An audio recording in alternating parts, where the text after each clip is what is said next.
या ठिकाणी प्रास्ताविकामध्ये जे सांगितलं ती गोष्ट खरी आहे की आज लग्नाची तीन फार मोठी होती आणि पंढरपूरवाल्यांनी सोडायलाच तयार नव्हते. शाळेत तुम्ही जर तिथं असता तर आम्ही इथे लवकर आलो असतो. कारण कार्यकर्त्यांचं मी पाहिलं की कालपासून मी सोलापूर जिल्ह्याच्या दौऱ्याला सुरुवात केली. सकाळी उत्तर तालुका झाला, नंतर दक्षिण तालुका झाला, तिथनं मेत्रे साहेब होते, अक्कलकोटला हे झालं, तिथून मंगळवेढा झाला, सांगोळा झाला आणि पंढरपूरला रात्री उशिरा मुक्कामाला गेल्यानंतर सकाळपासून कार्यकर्ते होते. आता इथून ही बैठक आटून माढ्याला जायचंय, माढ्यावरनं माळशिरस करून पुढे जायचंय. कार्यकर्त्यांमध्ये उत्साह दिसला. अनेक तालुक्यामध्ये विधानसभेच्या निवडणुकीनंतर एक नैराश्य आलेलं होतं. कारण लोकसभेच्या निवडणुकीत आपले अखिल भारतीय काँग्रेसचे अध्यक्ष आदरणीय नेते मल्लिकार्जुन खरगे साहेब, आदरणीय सोनियाजी आणि या देशातील तरुणांचे आणि युवकांचे नेते म्हणून आज देशामध्ये विरोधी पक्ष नेते म्हणून जे काम करतात ते खासदार राहुल गांधी यांच्या नेतृत्वाखाली सर्व कार्यकर्ते, सर्व जाती धर्माची लोक मोदींना हटवायचं आणि काँग्रेसला आणायचं या निर्धाराने लोकसभेमध्ये त्यांनी प्रचंड काम केलं. कार्यकर्त्यांनी महाराष्ट्रामध्ये अतिशय चांगलं यश आपल्या महाविकास आघाडीला मिळालं. पण दुर्दैवाने विधानसभेच्या निवडणुकीमध्ये महाविकास आघाडीचं सरकार येणार हे 100% सत्य होतं.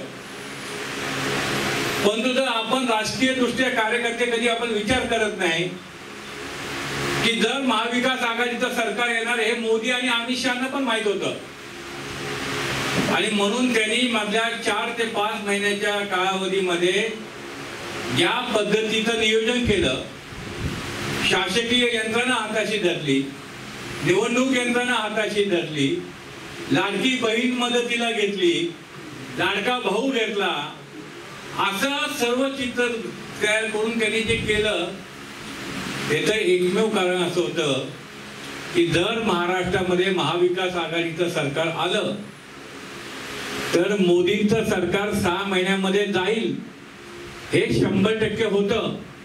नितीश कुमार आणि चंद्रबाबू नायडू हे पाठिंबा काढून घेतला असता आणि भाजपला काही करून बाकीचं काही हो पण दिल्लीतली सत्ता त्यांना पाहिजे होती आणि गैरमार्गाने महाराष्ट्रामध्ये हे महायुतीचं सरकार आलं. आपण जर तालुक्याचा विचार केला तर मगाशी जसं प्रास्ताविकामध्ये उल्लेख केला, स्वर्गीय नामदेवरावजी जगताप साहेबांचं जे व्यक्तिमत्व होतं, त्याची काम करण्याची जी पद्धत होती आणि सोलापूर जिल्ह्यामध्ये नव्हे तर स्वर्गीय यशवंतरावजी चव्हाण साहेबांच्या खांद्याला खांदा लावून त्यांनी महाराष्ट्रामध्ये काँग्रेसला उभारणीमध्ये फार मोठा वाटा होता. आज त्यांच्या पावलावर पाऊल टाकून या तालुक्याचा विकास करण्यासाठी प्रताप अतिशय चांगलं काम या ठिकाणी तालुक्याचा अध्यक्ष म्हणून काँग्रेस कमिटीचा त्यांनी केलेला आहे. सभासद नोंदणीपासून ते अनेक आंदोलनं असतील. 2 दिवसापूर्वीच मी दौरा दिला कारण मला सातत्याने गेल्या 10 दिवस मी मराठवाड्यामध्ये होतो.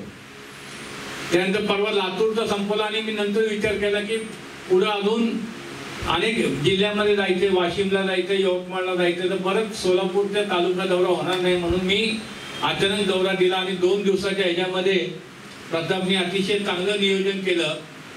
आता एकच काम आपल्याला करायचं आहे की आपण सर्व कार्यकर्ते जे आहात तर आपल्या कार्यकर्त्यांचं काय असतं, लोकसभेची निवडणूक होती ती दिल्लीसाठी होती, विधानसभेची निवडणूक होती ती राज्यासाठी होती, परंतु जो तळागाळामध्ये काम करणारा जो कार्यकर्ता आहे त्या कार्यकर्त्यांच्या दृष्टीने जर महत्वाची निवडणूक कुठली असेल तर ती नगरपालिकेची निवडणूक आहे, ती पंचायत समितीची निवडणूक आहे, ती जिल्हा परिषदेची निवडणूक आहे. आणि या संपूर्ण ह्याच्यासाठी आपण या ठिकाणी ही बैठक आयोजित केलेली आहे. मी आमच्या सहकारी प्रताप जगतापांना सांगतो की नगरपालिका, जिल्हा परिषद, पंचायत समितीच्या कामाला तुम्ही सुरुवात करा, चांगले उमेदवार निवडा, आघाडी करायची नाही करायची हा निर्णय तुम्ही सर्व एकत्र बसून घ्या. तुम्ही जो निर्णय घ्याल त्या निर्णयाला पाठिंबा देण्याचं काम आमच्याकडनं राहील. परंतु आपल्याला कार्यकर्त्याला ताकद देण्यासाठी निश्चितपणे आपण सर्वांनी काम करायचंय. तालुक्यामध्ये एखादा कार्यकर्ता एखाद्या पदापासून राहिला असेल किंवा एखादं पद आपलं रिक्त असेल तर त्या रिक्त पदावर सुद्धा नवीन कार्यकर्त्यांच्या नेमणुका करायचं तुम्ही पत्र देऊन टाका. ताबडतोब त्या ठिकाणी त्याची नेमणूक केली जाईल. प्रताप हा अतिशय चांगला काम करणारा कार्यकर्ता आहे, सहकारी आहे माझा. तर जशी तुम्हाला त्याची काळजी आहे तशी मलाही काळजी आहे. परंतु भविष्यातलं चांगलं नेतृत्व आपल्या बरोबर आहे, मी त्याच्या पाठीशी आहे आणि निश्चितपणे आपण एक चांगलं मजबूत नेतृत्व या तालुक्यातनं उभं करू आणि सोलापूर जिल्ह्याच्या राजकारणामध्ये काँग्रेस पक्षाला ताकद देण्याचं काम तुम्ही सर्वांनी करावं ही विनंती करतो. आणि माझे 2 शब्द जास्त न बोलता, कारण तुम्हालाही जायचंय मलाही जायचंय, पुढच्या वेळेला येईल त्यावेळेला एक मोठ्या संख्येने आपण एकत्र बसून चर्चा करू आणि पुढच्या कार्यक्रमाची आपण जे आपल्याला भविष्यामध्ये ज्या गोष्टीला सामोरं जायचंय त्याला योग्य ती दिशा देऊ. धन्यवाद.